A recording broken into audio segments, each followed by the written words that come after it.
ओम अज्ञानतिमिरान्धस्य ज्ञानाञ्जनशलाकया चक्षुरुन्मीलितं येन तस्मै श्रीगुरुवे नमः। नमो ओं विष्णुपादाय कृष्णप्रेष्ठाय भूतले श्रीमते भक्तिवेदान्तस्वामीति नामिने नमस्ते सारस्वती देवे गौरवाणि प्रचारिणे निर्विशेष शून्यवादी पाश्चात्य देशतारिणे जय श्री कृष्णा चैतन्य प्रभु नित्यानंद श्री अद्वैत गदाधर श्रीवासदि गौर भक्त वृंद हरे कृष्णा कृष्णा कृष्णा हरे हरे हरे राम राम राम हरे हरे हरे कृष्णा பக்தர்களுக்கும் இனிமையான காலை வணக்கம். இன்றைய பாகவத சத்சங்க வகுப்புல வந்து கலந்து இருக்கிற எல்லா பக்தர்களுக்கும் என்னுடைய பணிவான நமஸ்காரம். ஹரே கிருஷ்ணா. ஸ்ரீமத் பாகவதம் 3ஆம் ஸ்கந்தம் 5வது அத்தியாயம். மைத்ரேய மகரிஷியுடன் பிதர மகாத்மாவின் உரையாடல்கள். இன்னைக்கு படிக்கிற ஸ்லோகம் வந்து 30 முதல் 36 வரை.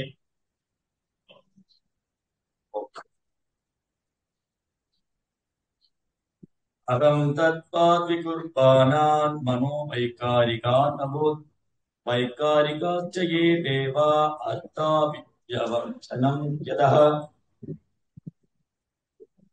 பொய்யகங்காரம் சத்வகுணத்துடன் கலப்பதால் மனமாக உருமாறுகிறது, மாற்றப்படுகிறது.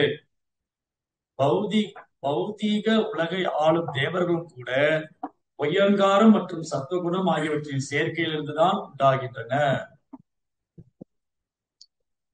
ஸ்ரீமத் பாகவதம் புராணம் அமலம். இது அப்பழுக்கற்ற உன்னதமான புராணம். இது தெய்வீகமானது. பாகவதம் வந்து ஆன்மீக அறிவியல், ஸ்பிரிச்சுவல் சயின்ஸ். ஆன்மீக இல்லைன்னா அறிவியலே கிடையாது. இன்னைக்கு பெரும்பாலும் என்ன நினைச்சிட்டு இருக்காங்க, ஆன்மீக வேற அறிவியல் வேற நினைச்சிட்டு இருக்காங்க. பெரும்பாலும் மக்கள் என்ன நினைக்கிறாங்க, ஆன்மீக வேற அறிவியல் வேற. அறிவியல்ங்கிறது ஆராய்ச்சி பண்ணி தெரிஞ்சுக்கிறது. பெரிய பெரிய விஞ்ஞானிகள்லாம் இருக்காங்க. இந்த விஞ்ஞானிகள் ஆராய்ச்சி பண்ணி சொல்றதுனால இன்னைக்கு பெரும்பாலும் மக்கள் என்ன நினைக்கிறாங்க, விஞ்ஞானிகளோட கூற்றுதான் சரியானது. விஞ்ஞானிகளுடைய கூற்றுதான் சரியானது. ஏன்னா விஞ்ஞானிகள் வந்து தன்னுடைய புத்தி கூர்மையினால நிறைய படிச்சு நிறைய எந்திரங்கள்லாம் கண்டுபிடிச்சு அதை வச்சுக்கிட்டு பல்வேறு ஆராய்ச்சிகள் பண்ணி ஒரு தகவலை கொடுக்குறாங்க. அதனால நவீன சயின்ஸ், மாடர்ன் சயின்ஸ், நவீன அறிவியல், மாடர்ன் சிவிலைசேஷன், நவீன நாகரிகம், மாடர்ன் டெக்னாலஜி, நவீன தொழில்நுட்பம், இது மேலதான் இன்னைக்கு பெரும்பாலும் நம்பிக்கை இருக்கு எல்லாருக்கும். காரணம் என்னன்னா, ஏன் இன்னைக்கு உள்ள இளைஞர்கள், இன்னைக்கு பெரும்பாலும் இளைஞர்கள், இன்னைக்கு பெரும்பாலும் இன்னைக்கு பொதுமக்கள் ஏன் வந்து இன்னைக்கு இத இவ்வளவு தூரம் இத நம்புறாங்க? நவீன நாகரிகம், நவீன தொழில்நுட்பம், நவீன விஞ்ஞானம், நவீன மருத்துவம், இதெல்லாம் இப்போ பாட புத்தகமாயிடுச்சு. பாட புத்தகம் பள்ளிக்கூடத்துல இருந்து ஆரம்பிச்சு ஸ்கூல்ஸ், அப்புறம் காலேஜ், கல்லூரி, அப்புறம் யூனிவர்சிட்டி, பல்கலைக்கழகம், இந்த மாதிரி எல்லாம் ஆரம்பத்துல இருந்தே, சிறு வயதுல இருந்தே என்ன நினைச்சுக்கிறாங்க, அறிவியல் சொல்றதுதான் கரெக்டு, விஞ்ஞானம் சொல்றதுதான் கரெக்டு, விஞ்ஞானிகள் சொல்றதுதான் சரி. ஏன்னா அவங்க ஆராய்ச்சி பண்றாங்க, நிறைய படிச்சிருக்காங்க, ரொம்ப புத்திசாலிகளா இருக்காங்க, அப்புறம் நிறைய கிரகங்களுக்கெல்லாம் போக முயற்சி பண்றாங்க, அதற்கான ஆராய்ச்சியில் ஈடுபடுறாங்க, அதற்கான எந்திரங்களை கண்டுபிடிக்கிறாங்க. அதனால விஞ்ஞானிகள் சொல்றதுதான் கரெக்டு, ஏன்னா அவங்க நிறைய படிச்சிருக்காங்க, ஆராய்ச்சி பண்ணி நிரூபிக்கிறாங்க. இது ஒரு துரதிருஷ்டமான நிலை. காரணம் என்னன்னா, இந்த விஞ்ஞானியுடைய கூற்று இது சரியா தப்பா, உண்மையா பொய்யா, இவங்க எந்த அளவுக்கு இவங்களால சொல்ல முடியும்? பல்வேறு கிரக அமைப்புகள், அந்த கிரகத்துல இருக்கிற உயிர்வாளிகள், இந்த கிரகத்துடைய அளவு, அது பூமியில இருந்து எவ்வளவு தொலைவில் இருக்கு, சூரியன் பூமியில இருந்து எவ்வளவு தொலைவு இருக்கு, அதுல உயிர்வாளிகள் இருக்காங்களா, சந்திரன் பூமியில இருந்து எவ்வளவு தொலைவு இருக்கு, அதுல உயிர்வாளிகள் இருக்காங்களா, இது மாதிரி பல்வேறு கிரகத்துக்கு போக முடியுமா, இதெல்லாம் ஆராய்ச்சி பண்ணி தெரிஞ்சுக்கிறதுனால நம்ம புத்திசாலியா நினைச்சுக்கணும். ஆராய்ச்சி பண்ணிக்கிட்டே இருக்காங்க. ஆனா இதை பற்றி தகவல்கள், பல்வேறு கிரக அமைப்புகள், அந்த பல்வேறு கிரக அமைப்புல வாழக்கூடிய ஜீவராசிகள், அதுக்கு அங்கு செல்வதற்கான வழிமுறைகள் எல்லாமே நம்முடைய வேதத்துல இருக்கு. நம்முடைய வேதங்கள்ல புராணங்கள் இருக்கு. குறிப்பா ஸ்ரீமத் பாகவதத்துல 5ஆம் ஸ்கந்தம். ஜெய ஜெகநாத் பல்தேவ் சுபத்ரமணியா கி ஜெய், ஸ்ரீ கோபால் கி ஜெய். நம்முடைய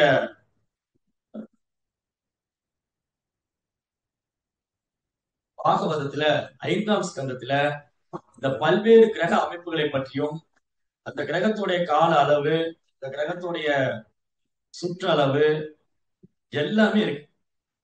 எவ்ரிதிங் இஸ் தேர். எல்லாமே நம்ம சாஸ்திரத்துல இருக்கு. ஆனா துரதிருஷ்டவசமா இந்த கல்வி திட்டம் இல்லாதனால, இந்த ஸ்பிரிச்சுவல் சயின்ஸ், ஆன்மீக அறிவியல் இன்றைக்கு சிலபஸ்ல பாடத்திட்டத்துல இல்லாதனால, இன்னைக்கு ஆரம்பத்திலிருந்து வளரக்கூடிய குழந்தைகள், ஆரம்பத்திலிருந்து வளரக்கூடிய குழந்தைகளுக்கு இந்த கல்வியே இல்லாம போயிடுச்சு. 5 வயதுல இருந்தே வளரக்கூடிய குழந்தைகளுக்கு ஸ்ரீமத் பாகவதம் கற்பிக்கப்பட வேண்டும் என்று பக்தர்களே உயர்ந்தவரான பிரகலாத் மகாராஜ் சொல்றார். கௌமாரம் ஆகிருதி பிரஜான் தர்மான் பாகவதாயிக துர்லப மானுஷ ஜென்மம். இந்த மனித வாழ்க்கை கிடைத்திருக்க அரிதானது. அதனால கௌமாரம், கௌமாரம் குழந்தை பருவம். குழந்தை பருவத்திலிருந்தே ஒருத்தருக்கு பாகவத சயின்ஸ், இந்த பாகவத அறிவியல், ஸ்பிரிச்சுவல் சயின்ஸ், ஆன்மீக அறிவியல், கிருஷ்ண சயின்ஸ், கிருஷ்ண தத்துவம், கிருஷ்ண விஞ்ஞானம், கிரியேஷன், படைப்பை பற்றிய தத்துவம், இதெல்லாம் சொல்லிக் கொடுக்கப்படும். இதுதான் ஒரு காலத்துல பாடத்திட்டமா இருந்தது. இதுக்கு ஆராய்ச்சி பண்ண தேவையில்லை, கற்பனை பண்ண தேவையில்லை, குழம்பிக் கொள்ள தேவையில்லை. என தெல்ல தெளிவாக வர்ணிச்சிருக்கு. அதுவும் சாதாரண பௌதிக கல்வி கற்றவங்க அல்ல இந்த வர்ணிச்சிருக்கிறவங்க எல்லாம். வியாசதேவர் பகவானால் சக்தி அளிக்கப்பட்ட அவதாரம். வியாசாய வியாசரூபாய விஷ்ணுவே பிரப விஷ்ணுவே. வியாசதேவர் பகவானால் சக்தி அளிக்கப்பட்ட அவதாரம். அதுக்கப்புறம் ராமானுஜாச்சாரியர், மாத்வாச்சாரியர், நிம்பார்க்க சுவாமி, விஷ்ணு சுவாமி, பக்தி வினோத் தாக்கூர், பக்தி சித்தாந்த சாரஸ்வதி தாக்கூர், ஷீல பிரபுபாதர், இவங்கெல்லாம் பெரும் பண்டிதர்கள், பெரும் ஆச்சாரியன்மார்கள். இவங்கெல்லாம் இதுக்கு விளக்கம் கொடுத்திருக்காங்க. அதனால இந்த கல்வி திட்டத்தை நம்ம கைவிட்டுட்டதுனாலதான் இன்னைக்கு இது மேல பெரும்பாலும் மக்களுக்கு நம்பிக்கை இல்லை. இன்னைக்குள்ள இளைஞர்களுக்கு நம்பிக்கை இல்லை. அதே மாதிரி பெரியவங்க என்ன நினைக்கிறாங்க, இதெல்லாம் புராணங்கள், நீ எவ்வளவு காலத்துக்கு இந்த மாதிரி புராணங்களை பேசிட்டு இருக்கிறது. அதுல ஒரு சிலருக்கு நம்பிக்கையில இது கற்பனையானது, இது கற்பனையானது, இல்ல யாரோ பிராமணர்கள் எழுதி வச்சுட்டாங்க, இப்படி எல்லாம் பல்வேறு தவறான அபிப்பிராயங்கள், பல்வேறு தவறான அபிப்பிராயங்கள் சமுதாயத்தில். இந்த எல்லா குழப்பங்களுக்கும், தவறான அபிப்பிராயங்களுக்கும் முடிவு கட்டுறதுக்காக தான் ஸ்ரீல பிரபுபாதர் இந்த பூமியில தோன்றினார். எத்தனை ஒரு 50-60 ஆண்டுகளுக்கு முன்பாக பிரபுபாதர், தெய்வத்திரு ஆசா பக்தி வேதாந்த சுவாமி ஸ்ரீல பிரபுபாதர் இந்த பாகவத தர்மத்தை உலகம் முழுவதும் பிரச்சாரம் பண்ணார். இந்த பாகவத சயின்ஸ், இந்த ஆன்மீக அறிவியல உலகம் முழுவதும் பிரச்சாரம் பண்ணார். ஆங்கில மொழியில மொழிபெயர்ப்பு செஞ்சு முதல்ல ஸ்ரீமத் பாகவதத்துக்கு விளக்க உரை எழுதி அது ஆங்கிலத்துல மொழிபெயர்ப்பு செஞ்சு, அதுக்கப்புறம் பல்வேறு மொழிகள்ல மொழிபெயர்ப்பு செஞ்சு இன்றைக்கு உலகம் முழுவதும் பாகவதம் பிரச்சாரம் செய்யப்படும். இந்த பாகவத தர்மத்தை பிரச்சாரம் செய்வதற்காக தான் பகவானே கிருஷ்ண சைத்தன்யர் அவதார் பண்ணார், ஸ்ரீ கிருஷ்ண சைத்தன்ய மகாபிரபு. அதனால இந்த பாகவதம் வந்து சாதாரண விஷயம் இல்ல. இன்னைக்கு நம்ம தவறா புரிஞ்சிட்டு இருக்கோம், அறிவியல் வேற ஆன்மீகம் வேற. அது மட்டும் அது ஒன்று. இன்றைக்கு இருக்கிற அரசியல் தலைவர்களும் அப்படிதான் பேசுறாங்க.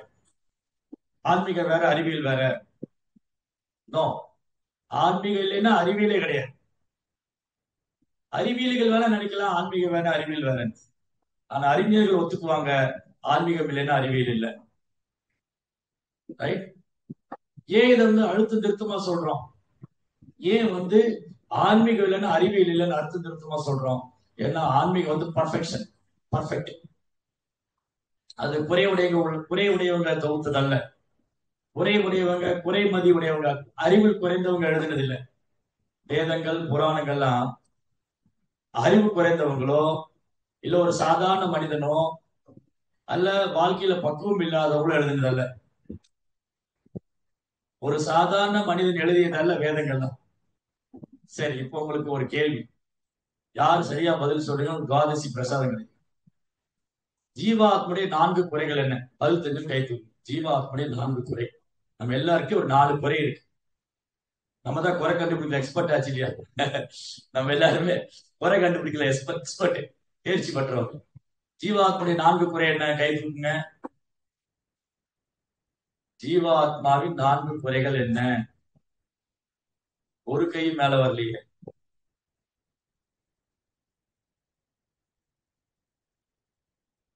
ஹரே கிருஷ்ணா ஹரே கிருஷ்ணா கிருஷ்ண கிருஷ்ணா ஹரே ஹரே, ஹரே ராம ராம ஹரே ஹரே. 2 பேர் கை தூக்கி இருக்காங்க. சரி, ஆளுக்கு ஒண்ணு சொல்லுங்க. ஆளுக்கு ஒண்ணு சொல்லுங்க. பிருந்தாவன் மாதாஜி ஒரு குறை சொல்லு. ஜீவாத்முடைய குறை என்ன? புலன்கள் குறைபாடு உடையவும் மாயை. ஹரே கிருஷ்ணா ஹரே கிருஷ்ணா. புலன்கள் குறைபாடு உடையது. ஸ்ரீலலிதா மாதாஜி ஒண்ணு சொல்லுங்க. ஏமாற்றும் தன்மையுடைய. ஏமாற்றும் தன்மையுடையவங்க 2. சரி, சாந்தி மாதாஜி ஒண்ணு சொல்லுங்க. மாயைக்கு உட்பட்டவங்க. சரி, இன்னும் 1 பாக்கி இருக்கு. புலன்கள் குறைபாடு உடையது. ஹரே கிருஷ்ணா. ஒரு நிமிஷம். புலன்கள் குறைபாடு உடையது, ஏமாற்றுக்காரங்க, மாய்க்குட்பட்டவங்க, இன்னும் 1 பாக்கி இருக்கு. என்னது அது? சொல்லுங்க. முக்குணங்களுக்கு உட்பட்டவங்க. இல்லை, அது இல்ல. இன்னும் 1 பாக்கி இருக்கு. ஹரே கிருஷ்ண பிரபு. மாதாஜி வெயிட் பண்ணுங்க மாதாஜி. 3 பேர் 3 ஸ்டேட்மெண்ட் கொடுத்துட்டாங்க. 3 பேர் 3 குறைகளை பத்தி சொல்லிட்டாங்க. புலன்கள் குறைபாடு உடையது, ஏமாற்றுக்காரங்க, மாய்க்குட்பட்டவங்க, இன்னும் 1 பாக்கி இருக்கு. தவறு செய்வோம். சோ ஜீவாத்மாக்களாகிய நம்ம கிட்ட, ஜீவாத்மா ஆகிய நம்மளிடம் வந்து இந்த 4 குறைகள் இருக்கு. இந்த பூமியில நான் தவறே பண்ணதில்லைன்னு யாரும் சொல்ல முடியாது. இல்லைங்க, நான் பிறந்ததுல தவறே பண்ணது இல்லைங்கன்னு சொன்னா நீ பிறந்ததே தவறுதாயான்னு சொல்லிடலாம். யாராவது வந்து நம்ம கிட்ட நான் வந்து பர்ஃபெக்ட்டுங்க, நான் ரொம்ப பர்ஃபெக்ட், நான் வந்து இந்த தவறே பண்ணதில்லை இந்த பூமியில அப்படின்னு சொன்னா நீ பிறந்ததே தப்புதாயான்னு சொல்லிடலாம். பிறந்ததே தவறுதான். ரைட்டா? சோ நம்ம தவறு செய்யக்கூடியவங்க. ஏமாற்றுக்காரங்க, இல்லைங்க நான் ஏமாற்றுனதே இல்லைங்க யாரையுமே. என் வாழ்க்கையில நான் நினைவு தெரிஞ்சது ஏமாத்துனதே இல்லை. இல்லையே, குழந்தையிலேயே ஏமாத்தி இருக்கிறோம். குழந்தைகள் என்ன பண்ணுவாங்க? சின்ன குழந்தைங்க ஒரு கையில காசு வச்சுக்குவாங்க. ஒரு ரூபாய் நாணயத்தை ஒரு கையில வச்சுட்டு இப்படி 2 கை காட்டுவாங்க. அப்பா, ரூபாய் நாணயம் எதுல இருக்கு சொல்லு பார்க்கலாம். அவர் இந்த கைன்னு சொன்னா இந்த கையில வாத்தி ஏமாத்தி கையில மறைச்சு வச்சுக்கிட்டு என் கையில என்ன இருக்கு சொல்லு பார்க்கலாம். சோ ஏமாத்தக்கூடிய டெண்டன்சி வந்து குழந்தை பிராயத்துல இருந்தே இருக்கு. குழந்தை பிராயத்துல இருந்தே ஏமாத்தக்கூடிய டெண்டன்சி இருக்கு, இந்த குணம் இருக்கு. ஏதாவது பொருளை மறைச்சு வச்சுட்டு எங்க இருக்கு கண்டுபிடிக்க பாக்கல நீங்க. அப்புறம் வேணும்னு ஏமாத்துறது. இல்ல அங்க ஒழிச்சு வச்சிருந்தேன், கண்டுபிடிச்சா ஒத்துக்க மாட்டாங்க. சோ ஏமாத்துறது சீட்டிங் மென்டாலிட்டி. சோ ஏமாற்றக்கூடியவங்க. புலன்கள் குறைபாடுடையது. நம்ம எல்லாம் பெருமையா நினைச்சிட்டு இருக்கோம், நான் வந்து ரொம்ப கிரேட்டுங்க, நான் ரொம்ப உயர்ந்தவங்க. இன்னைக்கு பாருங்க விஞ்ஞானம் எவ்வளவு உயர்ந்திருக்கு. இன்னைக்கு விஞ்ஞானம் எவ்வளவு உயர்ந்திருக்கு, எவ்வளவு புத்திசாலிகள் ஆயிட்டோம். ஆனா என்ன பிரயோஜனம்? என்னால ஒரு குறிப்பிட்ட தூரத்துக்கு மேல பார்க்க முடியாது. இந்த கண்களால ஒரு குறிப்பிட்ட தூரத்துக்கு மேல பார்க்க முடியாது. அதுக்குதான் அதுக்கு தகுந்த கருவி. அதனாலதான் அதுக்கு தகுந்த கருவியெல்லாம் கண்டுபிடிக்கிறாங்க. அதுக்கு தகுந்த மாதிரி கருவியெல்லாம் கண்டுபிடிச்சுக்கிறாங்க. மைக்ரோஸ்கோப், டெலஸ்கோப் என்னவும் கண்டுபிடிக்கிறாங்க இல்லையா? சோ என் புலன்கள் குறைபாடுடையது. என்னால ஒரு குறிப்பிட்ட சத்தத்துக்கு மேல பேச முடியாது, குறிப்பிட்ட சத்தத்துக்கு மேல கேட்க முடியாது, குறிப்பிட்ட தூரத்துக்கு மேல பார்க்க முடியாது. புலன்கள் குறைபாடுடையது. அப்புறம் தவறு செய்யக்கூடியவங்க, ஏமாற்றக்கூடியவங்க, அறியாமை, மாயில் இருக்கு அறியாமை. இந்த அறியாமைன்னு சொன்னாலே முதல்ல இல்லைங்க, நான் படிச்சிருக்கேங்க, நான் டாக்டரேட் பட்டம் வாங்கிட்டேன், நான் ஆராய்ச்சி பண்ணி ரிசர்ச் பண்ணி இந்த துறையில அந்த துறையில எல்லாம் வாங்கியிருக்கேன். பிரபுபார் கேட்டார், நீங்க யாருன்னு கேட்டார் முதல். ப்ரொஃபசர் கொட்டோஸ்கி, இந்த தண்ணீர் விஞ்ஞானம். தண்ணீர் விஞ்ஞானத்துல ப்ரொஃபசர் கொட்டோஸ்கி ரஷ்யால மீட் பண்ணார் பிரபுபார். ஒரு பெரிய ப்ரொஃபசர், அவர் காலேஜ்ல பேராசிரியர். அவர் ஒரு டிபார்ட்மெண்ட்ல பேராசிரியர் இருக்காரு. பிரபுபார் கேட்டாரு, நீங்க யாருன்னு. அவர் தான், நான் கொட்டோஸ்கின்னாரு. நீ கொட்டோஸ்கி இல்ல, முதல்ல நீ ஆத்மா, அதே உனக்கு தெரியலன்னு. அவ யாருன்னே தெரியல. அப்ப அது அறியாமை தான். பெரிய பண்டிதரா இருக்கீங்க. பிரபுபார் கேட்டாரு, ஓ கொட்டோஸ்கி, நீங்க பெரிய பண்டிதர், நீங்க பெரிய பௌதிகத்துல பெரிய கல்வி எல்லாம் படிச்சிருக்கீங்க, ஆனா நீங்க யாருன்னு உங்களுக்கு தெரியல. நீங்க யாருன்னு உங்களுக்கு தெரியாதனால உங்க மாணவருக்கு எப்படி நீங்க பக்குவமான கல்வி கொடுக்க முடியுங்க? பிரபுபாட கேள்வி என்னது? ஓ ப்ரொஃபஸரே, ஓ பேராசிரியரே, நீங்க யாருன்னு முதல்ல சொல்லுங்க. ஆனா அவர் சொன்னாரு, நான் கொட்டோஸ்கி இல்ல, நீங்க இந்த உடல் எல்லாம் ஆத்மா. சோ நீங்க யாருன்னு உங்களுக்கு தெரியல. அப்படி இருக்கும்போது உங்க மாணவர்களுக்கு எப்படி நீங்க கல்வி கொடுக்க முடியும்? இதுதான் ப்ராப்ளம். சோ மாயில் இருக்கும். நான் இந்த உடல் நினைச்சிட்டு, யாரு நான் இந்த உடல் நினைச்சிட்டு இருக்காங்களோ அவங்க மாயில் இருக்காங்க. அப்ப பாருங்க, இன்னைக்கு பெரும்பாலும் 99.9% மக்கள் நான் இந்த உடல் நினைச்சு, ஓ நான் இந்த உடல், நான் இந்த நாட்டை சேர்ந்தவன், என் இனத்தை சேர்ந்தவன், இல்லையா? சோ இந்த 4 குறைகள், ஜீவாத்மா தவறு செய்யக்கூடியவங்க, ஏமாற்றக்கூடியவங்க, புலன்கள் குறைபாடானது, அறியாமை, மாயில். ஆனா வேதங்களை தொகுத்த வியாச மகரிஷி இந்த 4 குறைகளுக்கு அப்பாற்பட்டவர். வியாசதேவர் புலன்கள் தூய்மையானது, ஏன்னா அவருடைய புலன்கள் பௌதிகமானது அல்ல. வியாசதேவர் அறிவில் குறைந்தவர் அல்ல, அவர் அறிவில் சிறந்தவர், அவர் பகவானால் சக்தி அளிக்கப்பட்டவர். சோ வியாசதேவரின் சரீரம் ஆன்மீகமானது, பகவானால் சக்தி அளிக்கப்பட்டது, சச்சித்தானந்த ரூபம், நித்தியமான அறிவு நிறைந்த ரூபம். சோ நம்முடைய உடல் மாதிரி இல்ல வியாசனுடைய உடல். வியாச சத்யாவேஷ அவதார், சத்யாவேஷ அவதார். ஒரு குறிப்பிட்ட ஜீவாத்மாவுக்கு பகவானால சக்தி அளிக்கப்படும் பொழுது, the Lord empowered the soul, அந்த ஆன்மாவுக்கு பகவான் சக்தி அளிக்கும் போது சத்யாவேஷ அவதார். எப்படி? இன்னைக்கு அரசாங்கத்துல ஒரு சட்டம் வச்சிருக்காங்க. இப்ப என்கிட்ட ஒரு 10 ஏக்கர் நிலம் இருக்குன்னு வச்சுக்கோங்களேன். என்கிட்ட ஒரு 10 ஏக்கர் நிலம் இருக்கு. யாராவது வீடியோ ஆன் பண்ணி வச்சிருக்காங்களா? முதல்ல இட்லி தோசை சுத்திட்டு இருப்பாங்க, இல்லாட்டி சாப்பிட்டு இருப்பாங்க, இல்லாட்டி வண்டியில போயிட்டு இருப்பாங்க. யாராவது வீடியோ ஆன் பண்றீங்களா? ஃப்ரீயா இருக்கிறவங்க? ஹரே கிருஷ்ணா. ஸ்ரீலலிதா மாதாஜி இருக்காங்க, ஹேமலதா மாதாஜி, மல்லிகா மாதாஜி. சரி, இப்ப நான் என்கிட்ட ஒரு 10 ஏக்கர் நிலம் இருக்கு. நான் ஸ்ரீலலிதா மாதாஜிக்கு பவர் கொடுத்துட்டேன், இந்த நிலத்தை நீங்க விற்கலாம். ஆக்சுவலி இந்த ஓனர் தான் நிலத்தை விற்க முடியும். இப்ப என்னுடைய நிலத்தை நான் தான் விற்க முடியும். என்கிட்ட ஒரு 10 ஏக்கர் நிலம் இருக்குன்னா நான் தான் விற்க முடியும். ஆனா நான் பவர் கொடுக்குறேன் அவங்களுக்கு. ஓகேங்க, நான் வெளிநாடு போறேன், ஸ்ரீலலிதா மாதாஜி எனக்கா இந்த நிலத்தை வித்துருவாங்கன்னு சொல்லி அவங்க பவரா பட்டாணி அவனுக்கு கொடுத்துட்டேன். அப்ப என்ன ஆகும்? நான் இல்லைனாலும் அவங்க நிலத்தை வித்துருவாங்க. ஏன்னா அந்த பவர் நான் அவங்களுக்கு கொடுத்துருக்கேன். நான் தேவைப்பட்ட பவர் கொடுப்பேன், தேவையில்லைன்னா பவர் எடுத்துட்டுருவேன். ஏன்னா நான் தான் லேண்டோட ஓனர். நான் லேண்டோட ஓனர். நான் என்ன பண்ணுவேன்? நான் லேண்டோட ஓனர், நான் நிலத்துடைய முதலாளி. நான் என்ன பண்ணுவேன்? எனக்கு ரொம்ப நம்பிக்கை இருக்கிறவங்க, விசுவாசமா இருக்கிறவங்க நான் அந்த பவர் எல்லாரும் யாரையெல்லாம் கூப்பிட்டு கண்டவெல்லாம் கூப்பிட்டு கொடுக்க மாட்டேன். சும்மா ரோட்ல போறவங்க கூப்பிட்டு, ஐயா வாங்க என் நிலத்துக்கு நீங்க பவர் வாங்கிக்கிங்கன்னு சொன்னா என்ன பண்ணுவான்? என் நிலத்தை அவர் எடுத்துடுவான், இல்லையா? அப்படி போற வரவங்க கூப்பிட்டு பவர் கொடுக்க முடியாது. என்ன பண்ணுவாங்க? நான் எனக்கு நம்பிக்கை இருக்கிறவங்க கிட்ட அந்த பவர் கொடுப்பேன். அதே மாதிரி கிருஷ்ணா என்ன பண்றாரு? அவரு தன்கிட்ட நம்பிக்கையுள்ள ஜீவாத்மா, நித்திய சித்தர்கள், ஆன்மீக உலகத்துல பகவானுக்கு நித்தியமா சேவை பண்ணக்கூடிய அந்த நித்திய சித்தர்களுக்கு ஒரு பவர் கொடுக்குறாரு.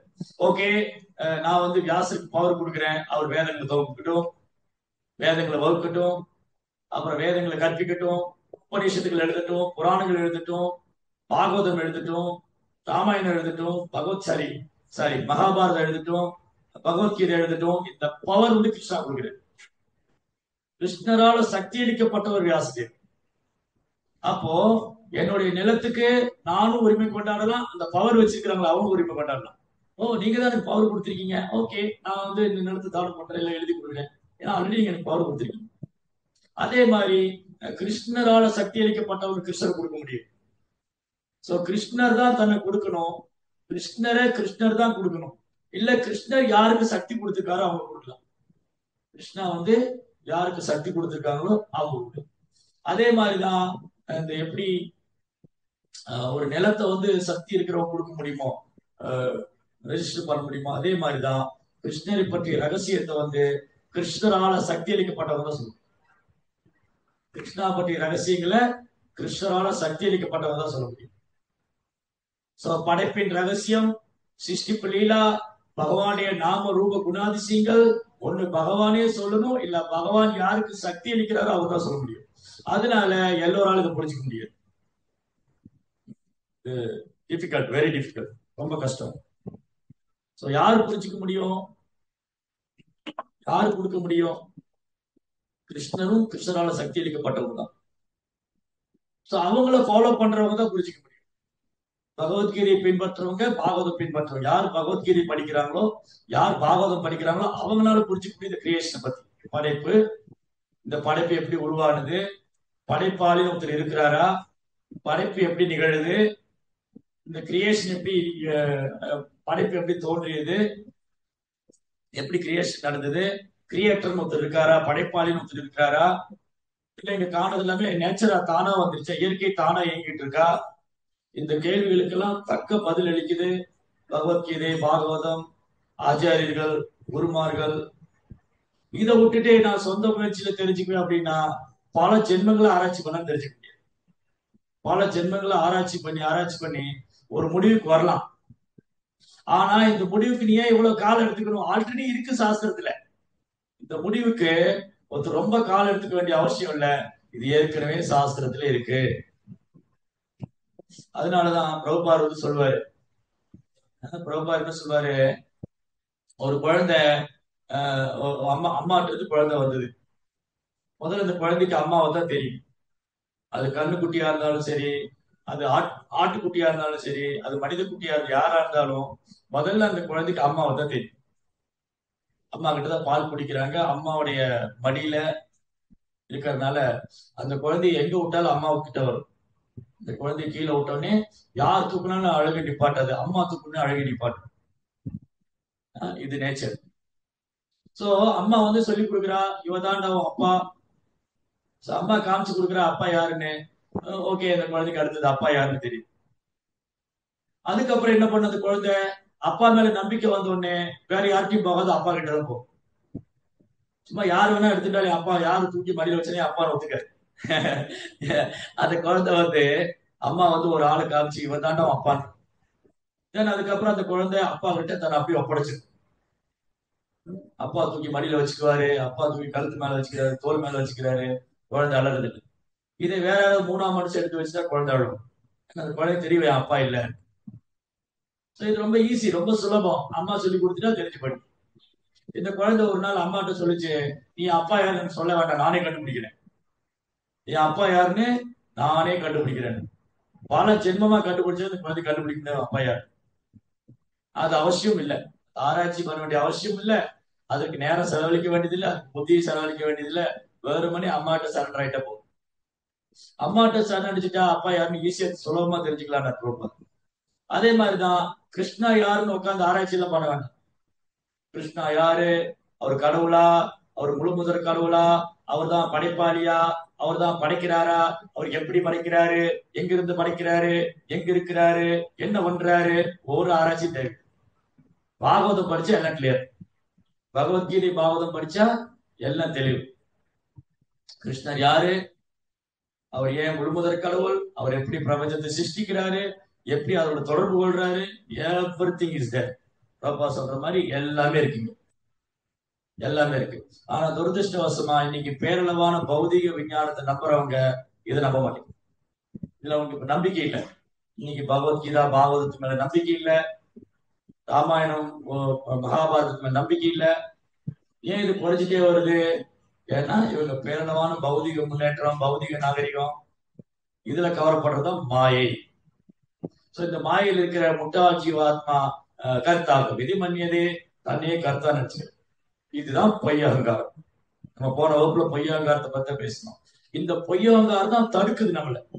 இந்த பொய் அகங்காரம் தடுக்குது. நாயே ராமாயணம் படிக்கணும், நாயே மகாபாரதம் படிக்கணும், அதுல கற்பனை, உண்மை இல்ல.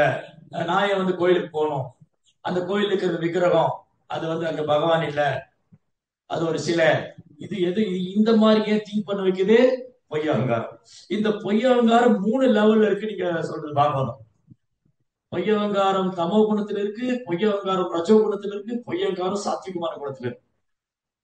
சோ பொய் அகங்காரம் எப்படி செயல்படுது? ஜீவாத்மா இந்த ஜட உலகத்துல ஜீவாத்மா பொய் அகங்காரத்துல செயல்படுறான்னு நம்ம பார்த்து போன வகுப்புல. சோ இது டீட்டெயிலா பார்த்தோம் போன வகுப்புல. தமோ குணத்துல இருக்கிற ஜீவாத்மா பொய் அகங்காரத்தினால இது எதுவுமே நம்ப மாட்டாங்க. ஏன்னா தமோ குணம்னா அறியாம, தமசுன்னா அறியாம. சோ அறியாமல் இருக்கிற முட்டாள் ஜீவாத்மா இது மேல நம்பிக்கை இல்லை. நோ, நான் நம்ப மாட்டேன். ராமாயணம் கட்டுக்கதை, மகாபாரதம் கட்டுக்கதை, இதெல்லாம் கற்பனை. விக்கிரகம்லாம் யாரோ மனுஷங்க பண்ணிட்டாங்க, அதுவும் கற்பனை. இது கோயில்ல விக்கிரகம் கிடையாது, கடவுள் கிடையாது. இதெல்லாம் தமோ குணம். சோ தமோ குணத்துல இதெல்லாம் நம்பிக்கை கிடையாது. சோ இவங்களுக்கு ரொம்ப பிடிச்சது என்னன்னா, இவங்க சோம்பேறிகளா இருப்பாங்க. சோம்பேறிகளாகவும் முட்டாள்களாகவும் அறிவிலிகளாகவும். இவங்க தமோ குணத்துல இருக்கிறவங்களுடைய நேச்சர் என்னன்னா, இவங்க உண்மையை பொய் நினைப்பாங்க, பொய்ய உண்மை நினைப்பாங்க. இதான் பகவத்கீதையுடைய 16ஆம் அத்தியாயத்துல பகவான் சொல்ற தெய்வீக மற்றும் அசுர இயல்புகள். சோ தமோ குணத்துல இருக்கிறவங்க பெரும்பாலும் அசுர குணத்துல இருப்பாங்க. அவங்க யாரை வழிபடணும்னு தெரியும், ஆராய்ச்சி எல்லாம் பண்ண மாட்டாங்க. யாரை வழிபடணும்னு கேட்க மாட்டாங்க. யாரும் வழிபடக்கூடாதோ அவங்கள வழிபடுவாங்க. மொத்தம் வழிபட்டுக்கிட்டு தான் இருப்பாங்க. மற்றும் இந்த வழிபாட்டு முறையை அவங்களால நிறுத்த முடியாது. நீங்க வேணா தமோ குணத்துல இருக்கிறவங்க பாருங்க, இவங்களால வழிபாட்டு முறையை நிறுத்த முடியாது. கடவுள் இல்லைன்னு ஒரு பக்கம் சொல்லிட்டு, அந்த கடவுள் இல்லைன்னு சொன்ன முட்டாள் தலைவருக்கு மாலை போடுவாங்க, அவனை பூஜை பண்ணுவாங்க. அப்ப அவங்களால வழிபாடு பண்ணாம இருக்க முடியல. சோ வழிபாடு பண்ணாம இருக்க முடியல. ஒரு ஜீவாத்மானால வழிபாடு செய்யாம இருக்க முடியாது, சேவை பண்ணாம இருக்க முடியாது. ஏன்னா ஜீவனுடைய சொரூபம், ஜீவனுடைய சொரூபம் என்னன்னா, அவன் சேவை செய்யறதுக்காக வந்தார். சோ ஜீவாத்மா நம்ம எதுக்கு வந்தோம்னா, சேவை பண்றதுக்காக தான் வந்தோம், அனுபவிக்கிறதுக்காக வரல. நம்ம அனுபவிக்கிறதுக்காக வரல, அனுபவிக்கப்படுறதுக்காக வந்தோம். கிருஷ்ண அனுபவிப்பாளர், கிருஷ்ண அனுபவிப்பாளர், நான் அனுபவிக்கப்பட வேண்டியவர்.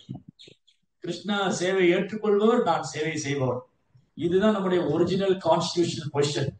இதுதான் நம்முடைய உண்மையான ஆதாரமான அடையாள நிலை, அடையாள அட்டை. நம்முடைய ஒரிஜினல் ஆதார் கார்டு என்ன?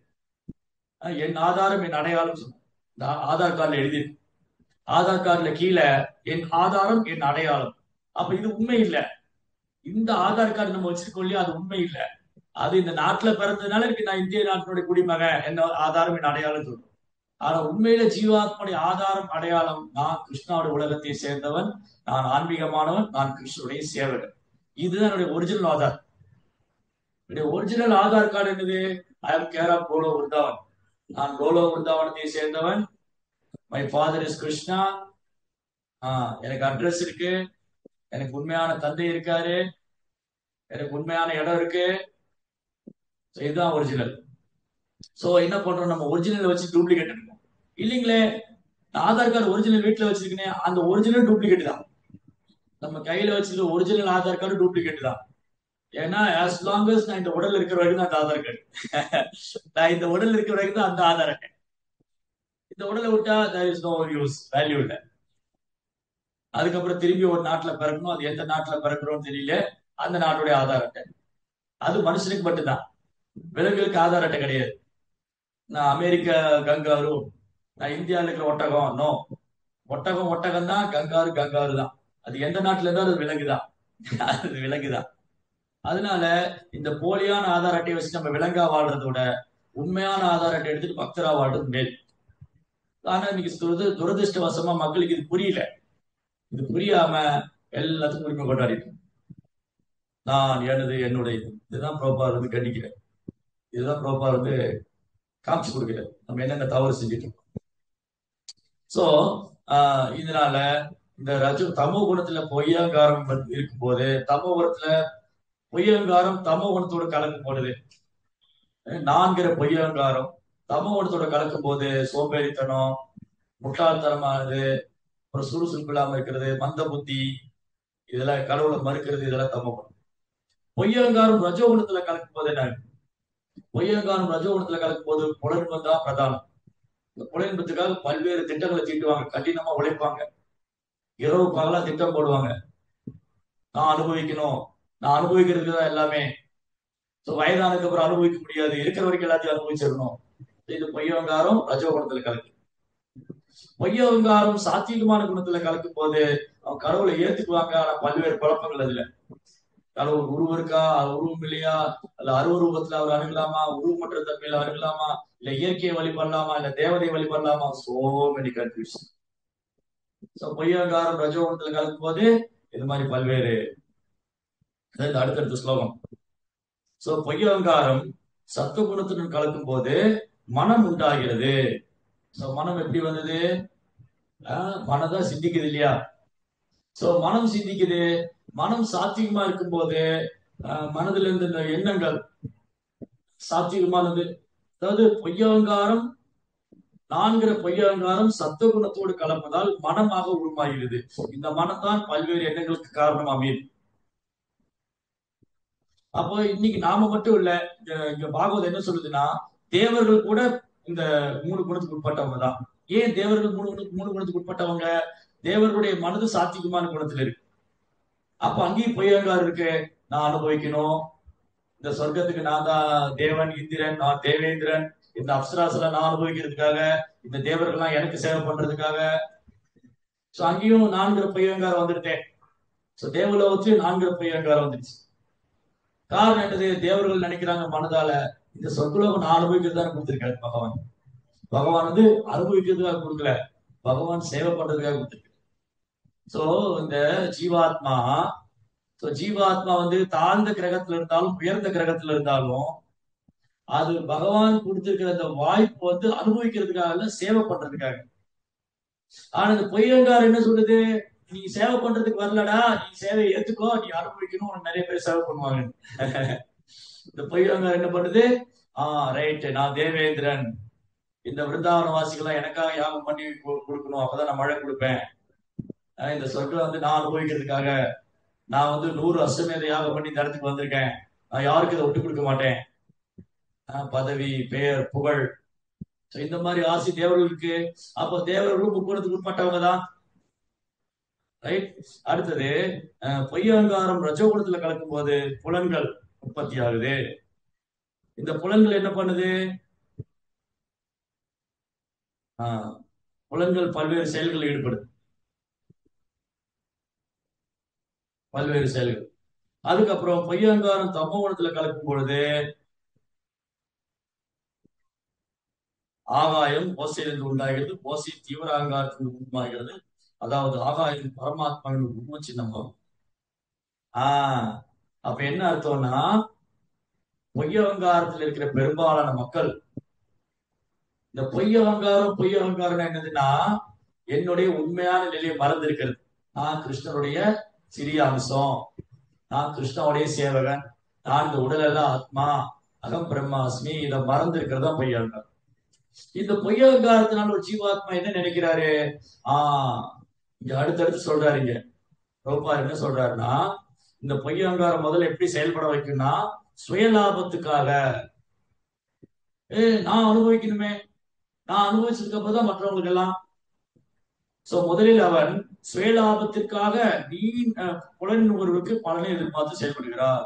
நான் வந்து இது பண்ண, எனக்கு அது கிடைச்சிரும், நான் இந்த இடத்துல வேலைக்கு போலாமா, அங்க சம்பாதிக்கலாமா, இந்த பூஜை செஞ்சு ஏதாவது கிடைச்சிருமா, எனக்கு இந்த யாகம் செய்யலாமா, அந்த ஹோமம் பண்ணலாமா, பல்வேறு திட்டங்கள் போடுவாங்க. இப்படி திட்டம் போட்டு போட்டு நீண்ட காலமா அந்த பலன் அனுபவிச்சுட்டு இருப்பாங்க. அந்த பலன் கிடைக்காம போகும்போது அதுல சோர்வானதுக்கு அப்புறம் அவங்க மனக்கற்பனைக்கு மாறுவாங்க. ஏன் எனக்கு இப்படி நடக்குது? ஏன் நான் எதிர்பார்த்தது கிடைக்கல? நான் கடினமா உழைக்கிறேன், சம்பாதிக்கிறேன், ஆனா அனுபவிக்க முடியல. நான் வந்து கடினமா உழைச்சு எனக்கு நிறைய பதவி, பேர், புகழ் கிடைக்கணும், செல்வம் கிடைக்கணும்னு பாக்குறேன், கிடைக்க மாட்டேங்குது. கிடைச்சாலும் திருப்தி இல்லை. அது கிடைச்ச உடனே பல்வேறு பிரச்சனைகள் வருது. நண்பர்கள் உறவினர்கள்லாம் எதிரிகளா மாறிடுறாங்க, இல்ல ஏதாவது திடீர்னு போயிடுறாங்க, எடுத்துட்டு போயிடுறாங்க. அது கிடைச்சாலும் தக்க வச்சுக்க முடியல. இப்ப என்ன பண்றது? அப்ப இந்த வாழ்க்கை வேண்டாம். அதனால நான் கற்பனை பண்ணிக்க போறேன், இது என்ன செய்யலாம், இதுல இருந்து விடுபடுறதுக்கு மனத்தத்துவ கற்பனையாளர்களா மாறி கடைசியில தன்னை கடவுளுக்கு சமமான நிலையில் இருப்பார். அப்ப நான் இந்த உடம்பு இல்ல, நானும் முயற்சி பண்ணிக்கிட்டே இருக்கேன். ஒரு ஒரு பௌதிகவாதி என்ன பண்ணுவாரு, ஒரு பௌதிகவாதி வந்து எப்படியாவது புலன்களை திருப்திப்படுத்தணும். இந்த பொய் அலங்காரம் என்ன ஆகுது, ரஜஸ் தமஸ் இருக்கிற பொய் அலங்காரம் புலனை திருப்திப்படுத்தணும் கடினமா திட்டம் போட்டு அதுல வெற்றியோ தோல்வியோ, சில நேரம் வெற்றி சில நேரம் தோல்வி, இதெல்லாம் சந்திச்சு அதுல வந்து சோர்ந்து போய் இனி இந்த புலன்ப வாழ்க்கையே வேண்டாம், புலன்களுக்கு என்ன கொடுத்தாலும் திருப்தி அடையாது, புலன்ப வாழ்க்கையே வேண்டாம், அதனால நான் ஒரு முடிவுக்கு வந்துட்டேன். நான் வந்து நான் இந்த உடம்புல ஆத்மான்னு நான் சாஸ்திரத்துல படிக்கிறேன், அதனால நான் என்ன பண்ண போறேன், நான் வந்து பிரம்மத்தோட ஒன்றாக போறேன். இது ரெண்டாவது. இந்த பொய் அலங்காரம் சத்துவகுணத்துல கலக்கும் போது தன்னை கடவுளா நினைக்கிறது. இதுதான் மாயாவுடைய கடைசி வலை புரோபா எழுதியிருக்கு. நிறைய இடங்கள்ல புரோபா எழுதியிருக்கு. சோ அவருக்கு வந்து பலன் கருதும் செயல்ல, கர்ம காண்டத்துல பலன் கருதும் செயல்ல ஈடுபட்டு கலைப்படைஞ்சு அதுல சோர்வாகி போய் அவர் மனத்தத்துவ கற்பனையாளர் மாறி தான் கடவுளுக்கு சமமான நிலையில் இருப்பதாக நினைக்கிறார். பகவானுடன் ஒன்றாகி விடுவதெனும் தவறான இந்த எண்ணம் தான் மாயா சக்தியால் விரிக்கப்படும் கடைசி வலையாகும். மாயாவுடைய கடைசி நெட்டு. மாயா வலை போட்டுக்கிட்டே இருப்பாங்க. மீன் பிடிக்கிறவர் வலை போடுற மாதிரி. மீனுக்கு பிடிக்கிறவர் என்ன பண்ணுவாரு, வலையை போட்டு கரையில உட்காந்துக்குவாரு. ஆத்துல குளத்துல சிலர் வந்து தூண்டில் போடுவாங்க. சில இடத்துல தூண்டில் போடுவாங்க, தூண்டில் போட்டு மீனை பிடிப்பாங்க. சிலர் ஒரு பெரிய வலையை போட்டு மீனை பிடிச்சு. மீன் பிடிக்கிறவங்க இருக்காங்க இல்லையா, நிறைய டெக்னிக் வச்சிருப்பாங்க. தூண்டில் போடுறது, வலை போடுறது, அந்த மாதிரி மாயா வந்து ரொம்ப எக்ஸ்பர்ட். மாயாவுடைய வேலையை வந்து ஜீவாத்மா பிடிக்கிறது தான், ஜீவாத்மா பிடிச்சு வச்சுக்கிறது தான். சோ மாயா என்ன பண்ணும், தூண்டில் போட்டுக்கிட்டே இருக்கு. இந்த ஜீவாத்மா மாற்றானா பார்க்கலாம். இந்த ஜட உலகத்துல இருக்கிற இந்த பொய்யங்காரத்துல ஜீவாத்மா என்னை விட்டு எப்படி அவன் போயிட முடியும். சோ மாயா தூண்டில் போடும். எப்படி தூண்டில் போடுறாங்க, இன்னைக்கு மாயாவுடைய தூண்டில் பாருங்க எவ்வளவு வலை இருக்கு. ஒன்னா பாயிண்ட் எடுத்துக்குவோம். சோ மாயா வந்து எப்படி வலை வீசி நம்மளை பிடிச்சுக்கிட்டே இருக்காங்க. மாயாவுடைய பிடியில, தூண்டில் எப்படி நம்ம சிக்கிட்டு தவிக்கிறோம்னு பார்க்கலாம். ஒன்று, முதல்ல மாயா எப்படி தூண்டில் போடும், இந்த ஜட உலகம் ரொம்ப பளபளப்பா இருக்கு. இங்க வந்து அழகான பொண்ணு இருக்கா, அழகான ஆண் இருக்கா, அனுபவிக்க. நீ அனுபவிக்கிறதா வந்திருக்க, ஏதோ அனுபவிச்சுக்கலாம். பார்ப்பார் அந்த பொண்ணு எவ்வளவு அழகா இருக்கா, பார்ப்பார் அந்த பையன் எவ்வளவு அழகா இருக்கான், ஏன் நம்ம என்ஜாய் பண்ணக்கூடாது. இது ஃபர்ஸ்ட் வலை. இந்த உலகத்துல புலன் திருப்திக்காக மாயா நிறைய தூண்டில் போட்டு வச்சு, புலன் திருப்திக்காக மாயா என்ன பண்ணும், நிறைய தூண்டில் போட்டிருக்கோம். பெரிய பெரிய மாலு, பெரிய பெரிய சினிமா தியேட்டரு, பெரிய பெரிய கேளிக்கை விடுதிகள், புலன்பத்துக்கான கேளிக்கை விடுதிகள், மதுபான கடைகள், அப்புறம் விலை மாதுக்கள், பெரிய அளவுல பெரிய அளவு. இந்தியாவில முதல்ல குறைவா இருந்தது, இப்ப இந்தியாவில கிரேட் ஆயிடுச்சு. ஓ வெரி கிரேட். எங்க போனாலும் பெங்களூர், பாம்பே, டெல்லி, பெரிய பெரிய சிட்டில, பெரிய பெரிய சிட்டில இன்னைக்கு வந்து இந்தியாவிலேயே இது கொடி கட்டி பாருங்க. ஒரு காலத்துல வந்து வெளிநாட்டுலதான் இருந்தது, அமெரிக்கா இந்த மாதிரி நாடுகள்ல, சிங்கப்பூர், மலேசியா இந்த மாதிரி நாடுகள்ல தான் உடன்பு அதிகமா விரும்புவாங்க. இந்தியா வந்து பாருங்க ஆன்மீக அறிவியல். இந்தியா வந்து புலன்பத்துக்கான நாடு இல்ல. பாரத பூமி புலன்பத்துக்காக இல்ல. இங்க யார் வேணாலும் வந்து கிருஷ்ண பக்தி பெறலாம், யார் வேணாலும் இறைவனுடைய விஞ்ஞானத்தை அறியலாம்.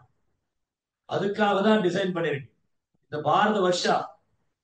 பாரத வருஷா எதுக்குன்னா ஆன்மீக முன்னேற்றம், தன்னை உணர்றதுக்காக. அதான் சைத்தன்ய பாபு சொன்னாரு பாரத பூமியில பிறந்த ஒவ்வொருத்தரும் தன்னை விடுவிச்சுக்கணும், மற்றவங்களை விடுவிக்கணும்னு. ஏன் சைத்தன்ய பாபு சொன்னாரு, பாரத பூமியில பிறந்த ஒவ்வொருத்தரும் தன்னை விடுவிச்சுக்க முடியும். பிரபுபாதர் வந்து அப்படிதான் பண்ணாரு. பிரபுபாதர் வந்து கிருஷ்ண உணர்வை எடுத்துக்கிட்டாரு, அவர் இந்த கடல் கடந்து போய் கிருஷ்ண உணர்வை எல்லாருக்கும் கொடுத்தாரு. இதுதான் ரெஸ்பான்சிபிலிட்டி. இதுதான் ஒரு பாரத தேசத்துல, பாரத பூமியில இருக்கிற ஒவ்வொருத்தருடைய பொறுப்பு என்னன்னா, நாம கிருஷ்ண உணர்வை ஏத்துக்கணும், மற்றவங்க கிருஷ்ண உணர்வு கொடுக்கணும். இதுக்காக தான் இங்க பிறந்திருக்கோம், புலன்பத்துக்காக அல்ல. புலன்பம் வந்து எல்லா ரிஷபதேவி சொன்னாரு, மலர்ந்திருக்கிற பண்டியோட வாழ்க்கையில கூட இருக்கேன்னு.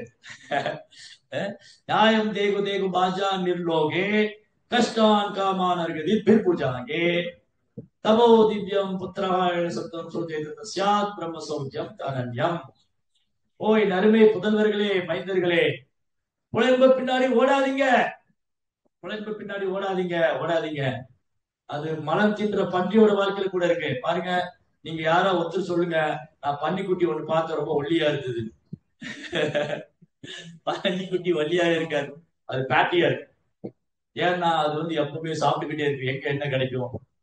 அதுவும் கலீஜ்ல போய் இந்த சாக்கடையில குப்பைகள்ல எங்க என்ன கிடைக்கும், மழை இருக்கா, மழை இருக்கா தெரியுது. புரோபார் சொல்லுவாரு, ஒரு குட்டி, ஓ பன்னிக்குட்டி இங்க வா, நான் உனக்கு ரசகுல்லா கொடுக்குறேன்னு வருமா அது, நான் உனக்கு குலோப் ஜாமுன் கொடுக்குறேன் வராது. அது மலம் எங்க இருக்குன்னு தெரியும், அதுக்கு அதுதான் டேஸ்ட். பன்னிக்குட்டிக்கு வந்து மலத்துலதான் டேஸ்ட். அது கூப்பிட்டு வச்சு நீ ரசகுல்லா கொடுக்குறேன், குலோப் ஜாமுன் கொடுக்குறேன் வராது. அது பிரபார் அழகா சொல்லுவாரு. இந்திராவே ஒரு தடவை பன்னிக்குட்டி ஆயிட்டாரு. இந்திரா வந்து ஒரு தடவை பிரகஸ்பதியுடைய சாபத்துல அவர் பன்றியா போயிட்டு, அப்போ தேவலோகத்துல ஆட்சி பண்றதுக்கு தேவேந்திரனுக்கு இல்ல. அப்ப பிரம்மா வந்து கூப்பிடுறாரு, ஓ இந்திரா, நீ சீக்கிரம் வா, தேவலோகத்துக்கு வா அப்படின்னு அவர் சொல்ற. நான் எப்படி வர முடியும், எனக்கு ஃபேமிலி இருக்குன்னு. எனக்கு பன்னிக்குட்டி மனைவி, பன்னிக்குட்டி குழந்தைங்க, பன்னிக்குட்டி நண்பர்கள், பன்னிக்குட்டி உறவினர்கள், இவங்களை விட்டு நான் எப்படி வருவேன். இங்க கலீஜ் இருக்கு, ரொம்ப நல்லா இருக்கு. இங்க சாக்கடை இருக்கு, தேவலோகத்துல இல்ல, அதெல்லாம் நான் வரமாட்டேன். இதுதான் பொசிஷன். பிரபா சொல்றாரு, திஸ் இஸ் பொசிஷன், இதுதான் பொசிஷன்.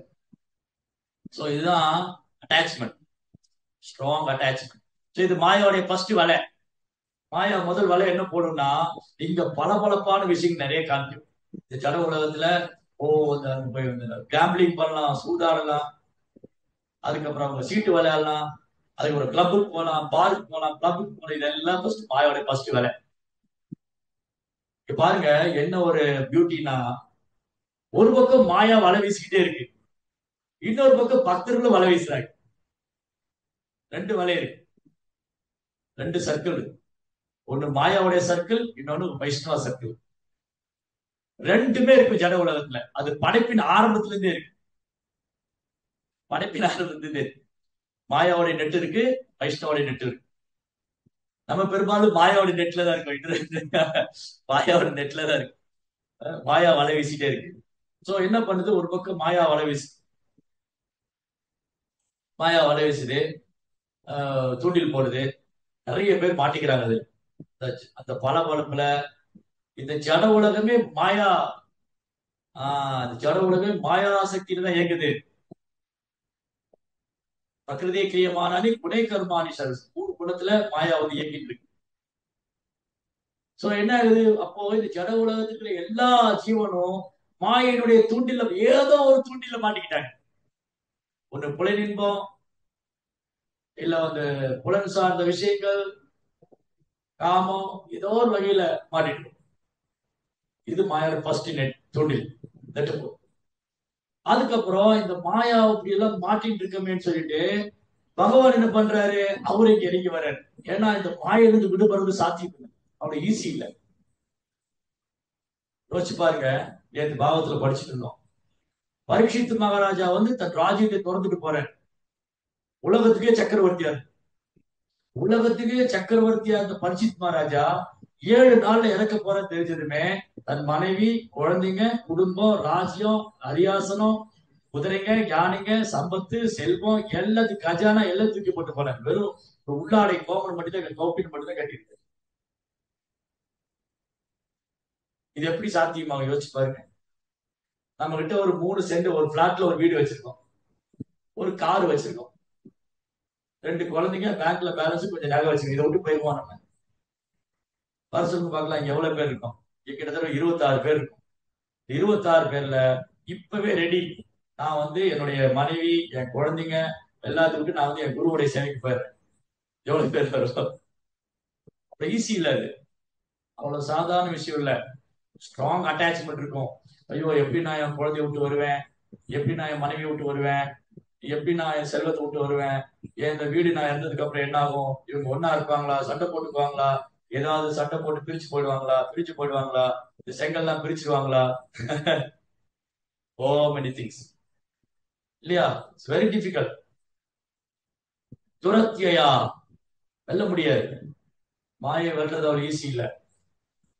சோ அதனால என்ன ஆயிடுச்சு, இந்த ஜட உலகத்துல ஸ்ட்ராங் அட்டாச்மெண்ட், இந்த வலுவான பற்றுதல். சோ மாயா எல்லாம் பிடிச்சு வச்சிருக்கு. மாயா என்ன பண்றாங்க, இந்த வலையை போட்டுட்டே இருக்கு,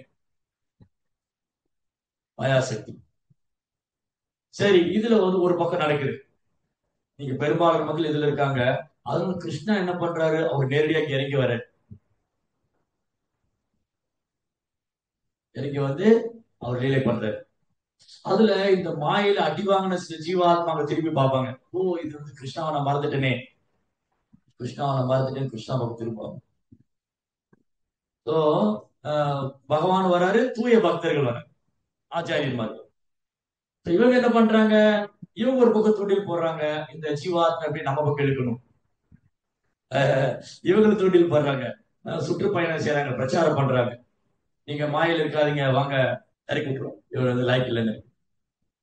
அதுதான். ஹரே கிருஷ்ண. கிரந்தராஜ் ஸ்ரீமத் பாகவதம் கி ஜெய். ஸ்ரீ பிரபுபாத்.